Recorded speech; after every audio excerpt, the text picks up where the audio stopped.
Hello tout le monde, j'espère que vous allez bien. Aujourd'hui on se retrouve pour une nouvelle vidéo YouTube. Oui, je sais, ça fait longtemps, mais le manque de lumière m'a clairement démotivée à poster.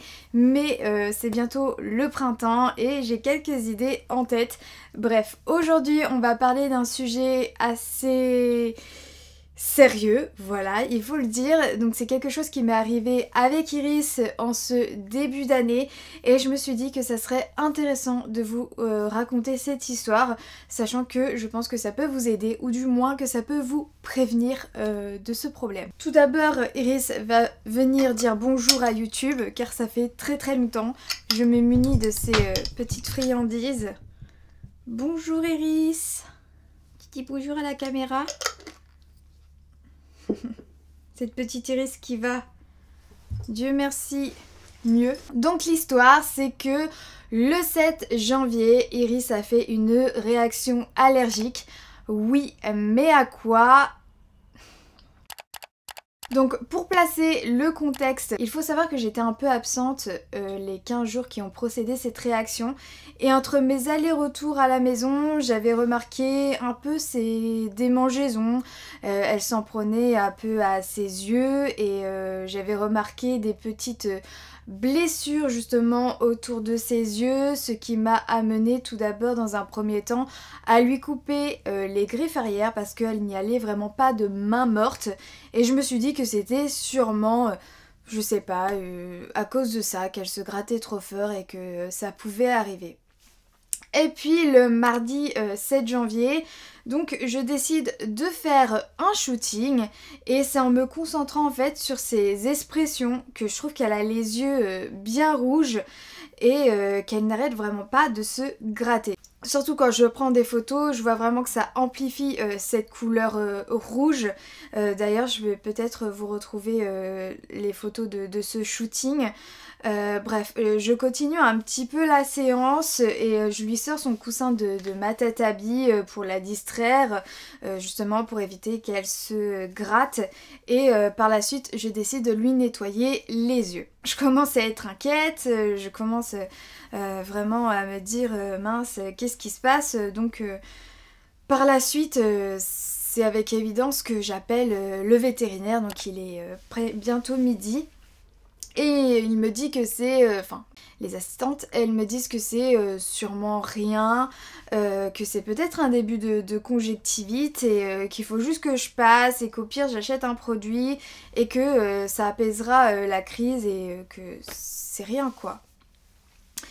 Et malheureusement, même pas Enfin, même pas une heure après, je vois que finalement ça ne s'améliore pas et voire même que ça s'empire. Elle a vraiment les yeux très gonflés, la paupière est vraiment boursouflée, voilà, et elle se gratte, je vois qu'elle est pas tranquille.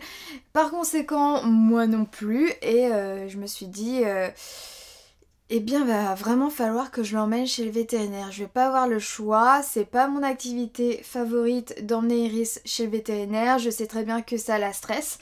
Non pas le fait de la mettre dans la cage, non pas non plus de faire la route, ça y a pas trop de problème, mais c'est surtout le fait qu'elle se fasse ausculter. Elle n'aime pas ça, elle n'aime pas l'endroit. Donc si je peux éviter un maximum, mais là je vois vraiment que j'aurai pas le choix et que voilà, il faut le faire. Même si Iris n'est pas dans une période maxi détente. Donc j'appelle le vétérinaire en début d'après-midi et on fixe un rendez-vous le lendemain, 24 heures après, à 14h15. Je peux vous dire que j'ai passé 24 heures très inquiète. J'ai essayé quand même de prendre sur moi et de relativiser, d'être calme pour elle parce que voilà, les chats sont de véritables éponges émotionnelles. Donc je me suis dit Charlotte, prends sur toi et prends soin d'Iris et attends calmement le rendez-vous. Elle était toujours gonflée et elle n'arrivait pas à se détendre. En fin de journée, c'était très impressionnant. Elle avait vraiment toute la gueule gonflée. D'ailleurs, j'ai pris une photo ou deux que vous voyez ici. Ces photos que j'ai prises à contre-cœur. Vraiment, j'avais pas du tout envie de prendre ces photos. Mais je me suis dit dans un premier temps que le fait de prendre ces photos dans quelques heures ou dans quelques jours, ça va me rassurer et me dire qu'elle a dégonflé et que je ne dois pas psychoter et que la situation est meilleure. Voilà, dans un premier temps, je prends ces photos-là pour ça. Le soir, comme je vous disais, elle est toujours gonflée. Et elle n'arrive pas à se détendre évidemment, elle n'arrête pas de se gratter. Sa seule façon de s'apaiser, c'est de venir avec moi dans le lit comme chaque soir. Mais là, elle veut vraiment venir dans mes bras. Elle ne veut pas une autre position. Elle veut vraiment être dans mes bras. J'ai essayé de la mettre entre mes jambes comme d'habitude, mais elle ne voulait pas. Donc écoutez, j'ai laissé dans mes bras. Et c'est de cette façon-là qu'elle a arrêté de se gratter, du moins beaucoup moins. Elle n'a pas bougé de la soirée ni de la nuit, on est resté comme ça, l'une contre l'autre.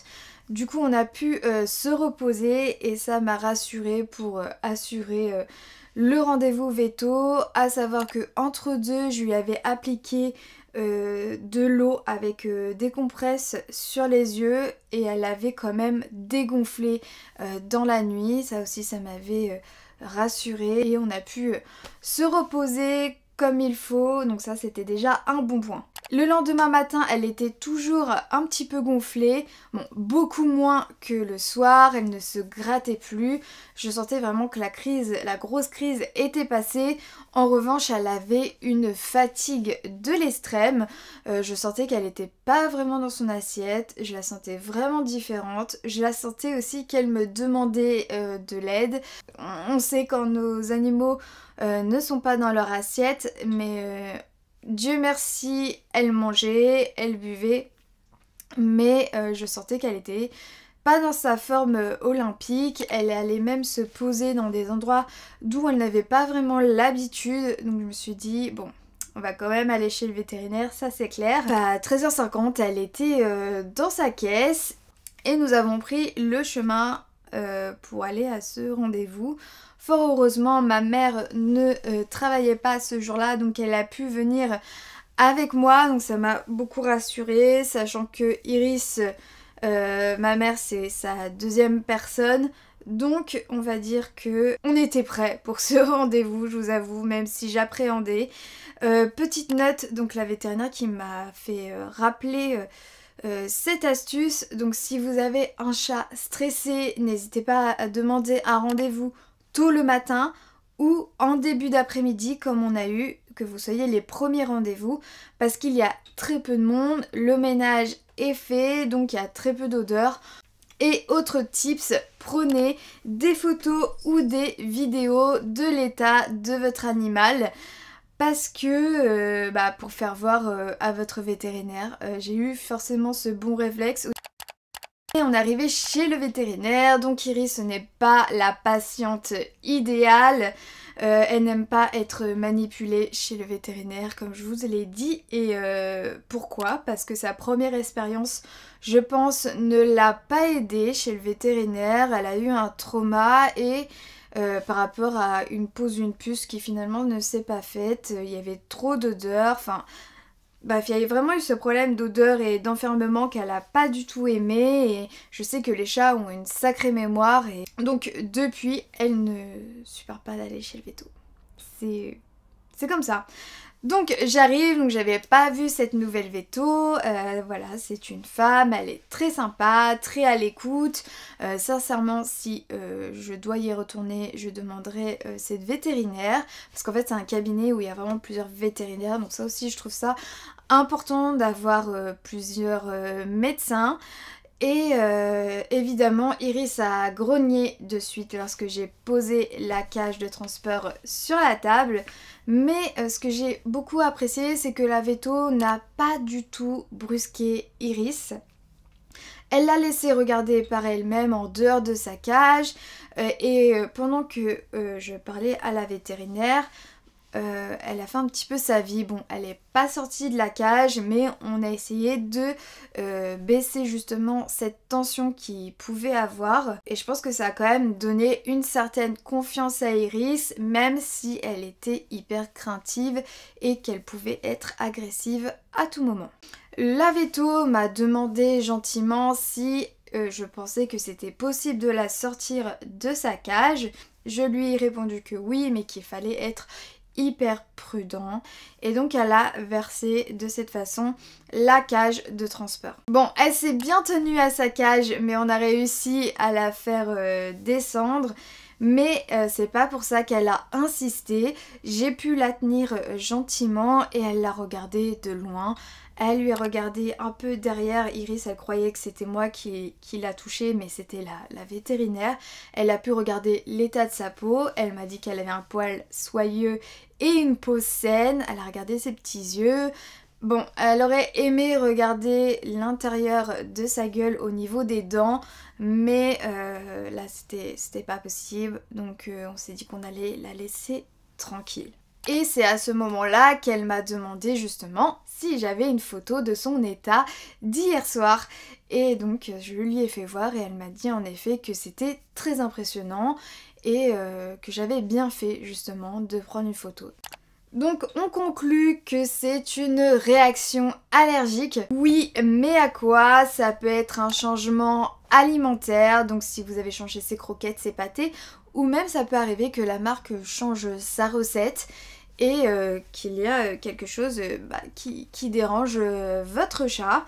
Ça peut être une piqûre d'insecte, dans ce cas-là ça aurait été que d'un côté, donc c'est peut-être ça, ou peut-être qu'elle a directement mangé un insecte.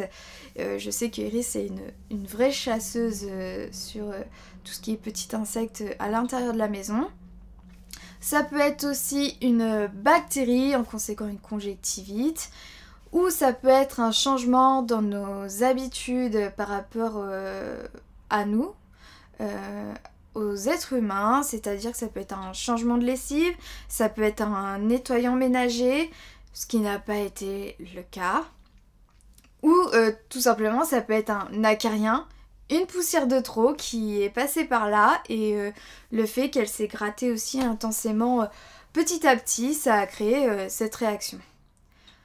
Avec tout ça, forcément, je trouve pas la cause directe, c'est compliqué. Et par conséquent, elle m'a donné un traitement, traité justement toutes ces causes, c'est-à-dire qu'elle a eu de la cortisone, donc sous forme de comprimé, un entier pendant 3 jours et un demi pendant 3 jours pour traiter ce côté allergique, pour qu'elle dégonfle.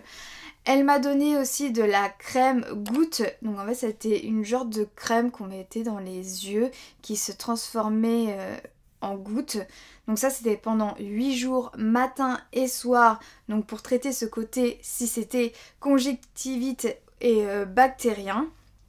Ou ce côté, comme je vous disais, avec les insectes, qui est un antiparasitaire qui est sous forme de comprimé, donc là on n'en donne que une fois.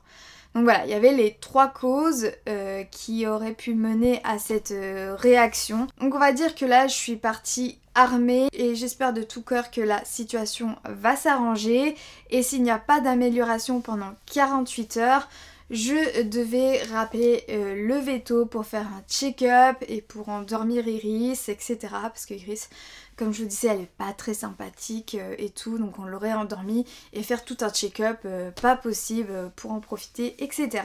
Mais ouf, tout s'est arrangé, elle a dégonflé dans les heures, dans les jours qui ont suivi. Après, elle a toujours été très fatiguée, elle a eu cette fatigue pendant un moment, sachant que j'ai regardé aussi sur internet que la cortisone pouvait amener aussi une fatigue. Il faut savoir que les effets secondaires de la cortisone, en plus de la fatigue, votre chat va avoir envie de boire plus et par conséquent d'aller plus uriner. Donc ça n'a pas été vraiment le cas d'Iris, je n'ai pas vraiment remarqué ce souci. Mais il y a eu quand même un petit temps où je l'ai sentie fatiguée et elle a continué dans les jours suivants à se mettre à des endroits dont elle n'avait pas forcément l'habitude de se reposer et petit à petit elle a regagné en énergie. J'ai pas trouvé la cause directe, mais après je me suis dit aussi qu'avec le chauffage, donc on a des radiateurs en fonte, elle y va très souvent et je me suis dit qu'en effet il y aurait pu avoir une petite poussière à cet endroit-là et qu'elle aurait pu visiblement se sensibiliser les yeux. Ça reste un mystère, dans tous les cas j'ai poursuivi le traitement à la lettre et jusqu'au bout et comme je vous disais Iris a gagné petit à petit en énergie. Donc voilà notre histoire en ce début d'année. Je vous avoue que ça m'a mis émotionnellement une petite claque et ça m'a remis aussi la tête dans le droit chemin. Voilà, malheureusement des fois il faut des moments assez compliqués pour se remettre dans l'essentiel, et même si ça m'a beaucoup stressée, ça m'a recentré sur encore plus sur l'amour que j'éprouve pour Iris et notre complicité, et ça m'a beaucoup touchée aussi qu'elle m'a fait confiance et que elle m'a demandé clairement de l'aide. J'ai pris soin d'elle et au passage j'ai pris aussi soin de moi-même. Donc je vais terminer cette vidéo sur cette morale. J'espère que ça vous a plu. N'hésitez pas à vous abonner si ce n'est pas fait et à liker si vous avez aimé. Je vous fais des gros bisous. Je vous embrasse. Iris vous embrasse et prenez soin de vous. Bisous bisous.